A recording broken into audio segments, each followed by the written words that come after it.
Welcome. It's a pleasure having you, and we have a lot to get to when it comes to some of the key elements that are going on with the trends in the financial landscape and the economy. So grab a notebook and we will start really diving into some details about the different aspects of the economy and what that means for your portfolio. The first element that we're going to get to is economic and stock market risks. As we're looking at the economy and the stock market dynamics, there's a lot to cover here because we're witnessing history in the making. Now, why I say this is that we're looking at the easing of financial conditions, and this past November, we witnessed something extraordinary, a movement in the financial conditions, the fastest we have had in the easing regime in the last 40 years. So yes, we have had elements of this in the past, but what we're really seeing right now is that the financial conditions, and this is how loose or tight monetary flow is, how really the perception that we can be lending money, all of it. We have had the easing, and this is the fastest we have eased in a month in over 40 years. So this is now a significant low point, and this, remember, isn't just a number. This is really a symbolism and just an overall feel of liquidity for the stock market. And why this is so important is because it really started November 1st. And what happened then was the fact that everyone was assuming that Jay Powell would raise interest rates one last time. And he didn't. And he said, let's pause on raising of the interest rates to see what happens. Well, that's all that people, and more importantly, the computer programs, all the institutional side of things needed in order to say, let's buy stocks. Now, why I say computer program is because of the fact that, again, this has nothing to do with the stock market. This has nothing to do with the economy. All it's related is to the fact that if the bond yields start going down, to buy stocks.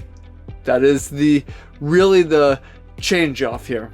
And so as bond yields started to go down, and they have gone down an incredible amount in a significantly short period of time, again, historical moves that we're seeing here.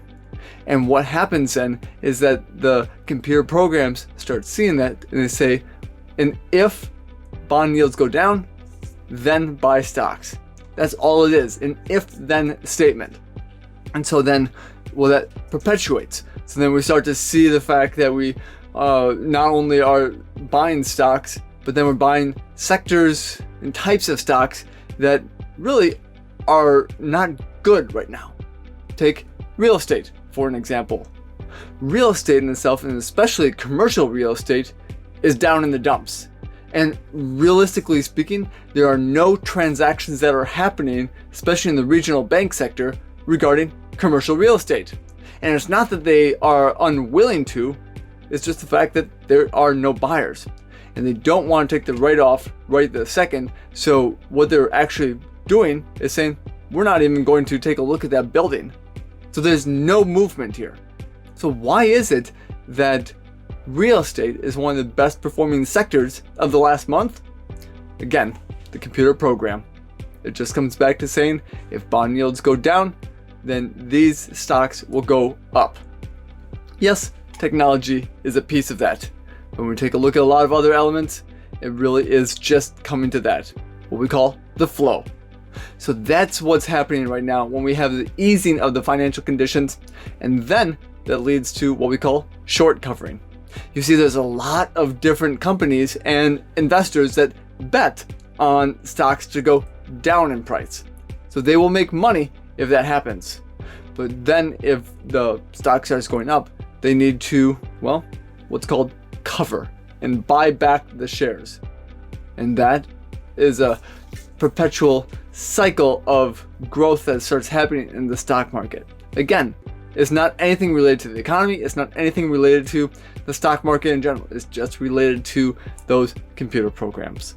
So with that though, what that means is that there's could be room for growth to come, but also when we really start to see the reasons why the Federal Reserve is pausing, And what we're starting to see is that things are getting worse at a faster pace. Yes, real estate's not doing nearly as well as what it used to a year ago. Yes, we're starting to see layoffs starting to ramp up. Yes, we're starting to see credit cards really start to be at all-time highs for the balances, at an all-time high price point for interest rates. Well, those are things that shouldn't be happening in good times. So we're starting to see a lot of different elements. And then when you add in some of the things we've been talking about in the past number of weeks with manufacturing PMIs and a lot of different aspects there, well, we can start to see the economy is still not doing well. But if it really comes back down to the stock market, over time, the stock market will follow the economy. So which is it? Is it the economy is going to get better because the stock market is good and the stock market is what we call front running that? Or is the stock market going to start turning down because the economy is getting worse, not better? Well, that's the question that we're not going to be answering today, but those are all the different aspects here.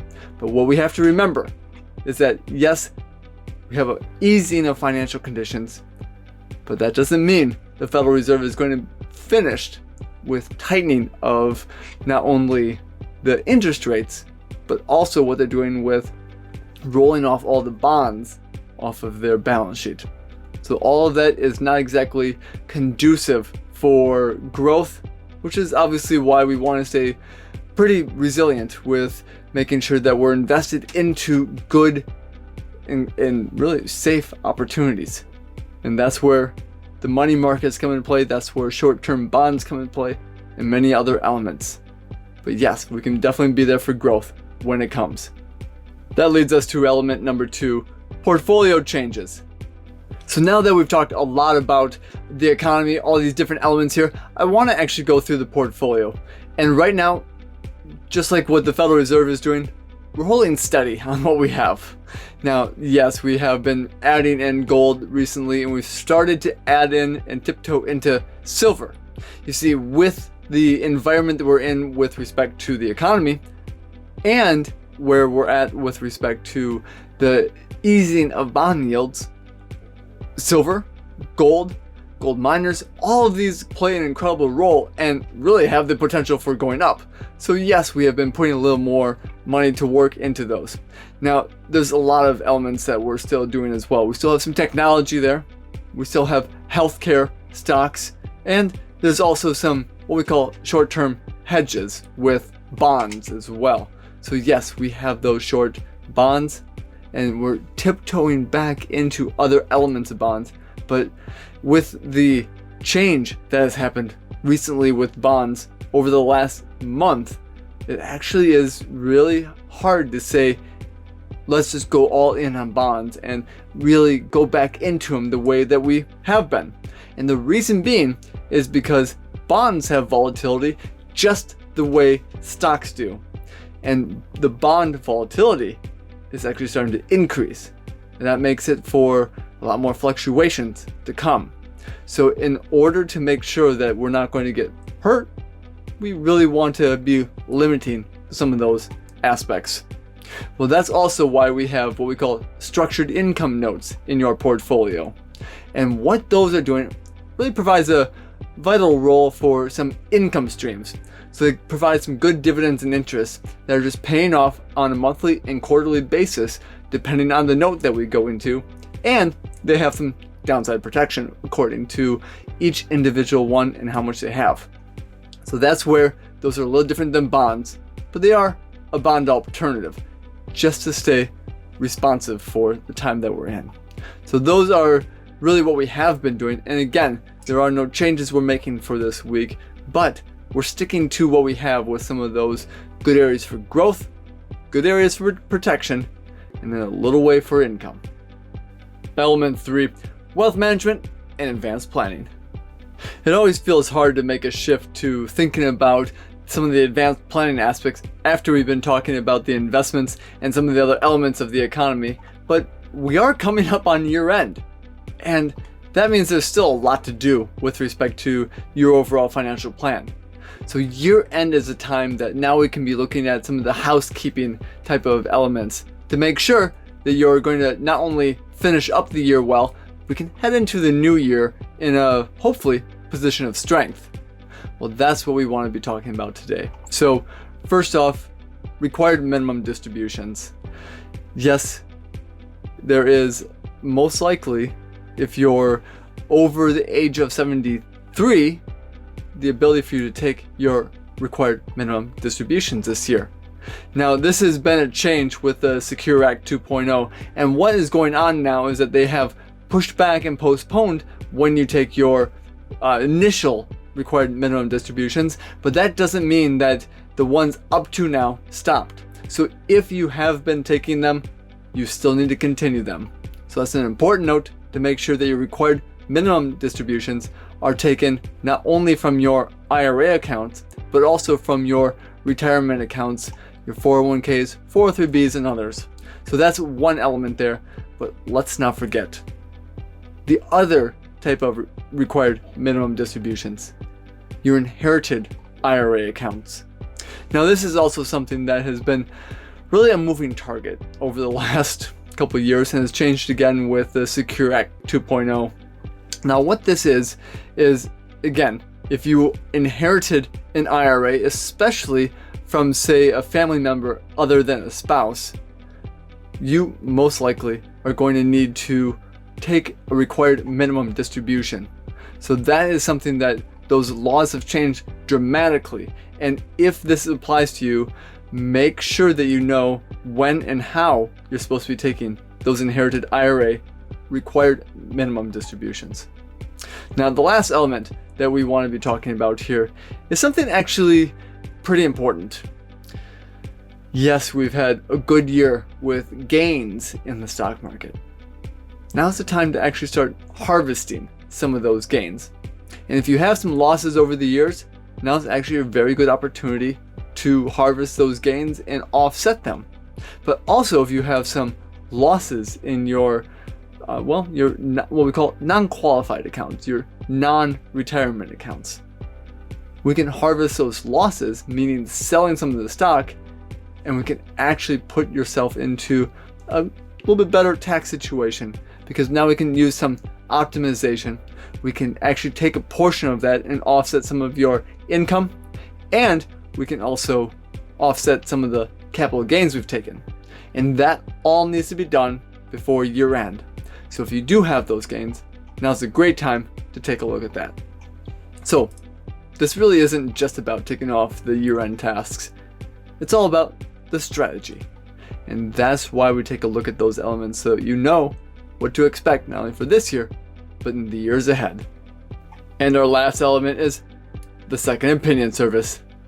I often talk about this, but I want to give you a brief note on our second opinion service. It's available to anyone that's close to you, your family, your friends, your colleagues, and those that you care about the most. Now, they can benefit from this comprehensive review of their financial plan. Well, it's a second opinion. And what this entails is we have a discovery meeting, and we're going to evaluate their current financial strategy and really provide and identify some gaps that may exist. So what we can see there is that there's a couple different outcomes that come from this.